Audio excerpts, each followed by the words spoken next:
बहुत समय पहले की बात है। एक गांव में एक परिवार रहता था। वे लोग बहुत गरीब थे।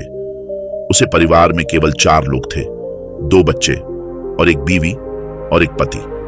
उनके पास खाने को कुछ नहीं था।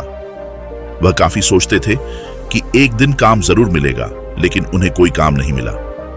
एक दिन उन्हें विचार आया कि इस गांव में काम मिलना मुश्किल है, चलो कहीं और चलते हैं। इस इरादे से वे एक दिन गांव छोड़कर चल दिए। जिस रास्ते से वह लोग जा रहे थे, वह रास्ता जंगलों से होकर गुजर रहा था। जब वह चलते चलते थक गए तो उन्होंने सोचा वृक्ष के नीचे रात गुजारी जाए। आदमी ने अपने एक लड़के को लकड़ी चुनने तथा दूसरे को पानी लाने के लिए भेज दिया तथा बीबी को चूल्हा बनाने के लिए कहा और उसने जगह साफ कर दी। चारों ने अपने अपने काम कर लिए। चूल्हा जलाया गया, पानी गर्म होने लग गया। वृक्ष के ऊपर हंस रहता था। वो सोचने लगा, ये कैसा मूर्ख है, इन्होंने चूल्हा तो जला दिया, मगर इनके पास पकाने को तो इनके पास कुछ भी नहीं है।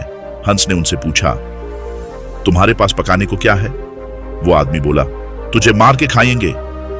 हंस बोला, मुझे क्यों मारोगे? आदमी बोला, हमारे पास न पैसा है और न ही सामान, तो क्या करें? हंस सोच में पड़ गया। इन्होंने चूल्हा भी जला लिया है, सब कर्मशील हैं, मुझे तो यह खा ही जाएंगे। तब हंस बोला, अगर मैं आपको धन दे दूं तो मुझे छोड़ दोगे? आदमी बोला, हां छोड़ देंगे।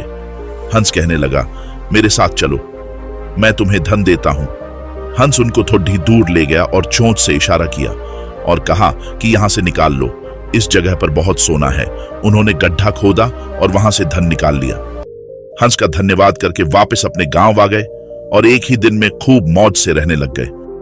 अब उनके घर में किसी चीज की कमी नहीं थी। पडडिडी होसी ने देखा कि इस परिवार के पास ऐसी कौन सी चीज आ गई जो इनके पास इतना कुछ आ गया। उसने छोटे लड्डी डडी अचके को बुलाकर सारी बात पूछ ली कि पैसा कहां से आया है। उनके भी 2 बच्चे थे। उन्होंने भी ऐसी योजना बनाई और चल दिए। उन्होंने भी उसी वृक्ष के नीचे डेरा लगा लिया। आदमी ने अपने बड्ढे लड्डेचके को कहा, लकड़ी लाओ, तथा छोटे लड़के को पानी लाने के लिए कहा, परंतु दोनों आनाकानी करने लगे। बीबी ने भी कहा कि मैं थक चुकी हूं। जैसे जैसे पानी लकड़ी इकट्ठी हो गई और पानी गर्म होने लगा। हंस फिर आया और बोला, तुम्हारे पास खाने को तो नहीं है, तो फिर पानी गर्म कर रहे हो? आदमी बोला, तुझे मार कर खाएंगे। हंस मुस्कुरा उठा और बोला, मारने वाले तो 3 दिन पहले आए थे, तुम अपना समय खराब मत करो, घर जाओ, तुम मुझे क्या मरोगे? तुम तो आपस में ही लड़ीडीडीएच रहे हो। जिन लोगों को दूसरों को जितना होता है वे खुद नहीं लड़ ढाते।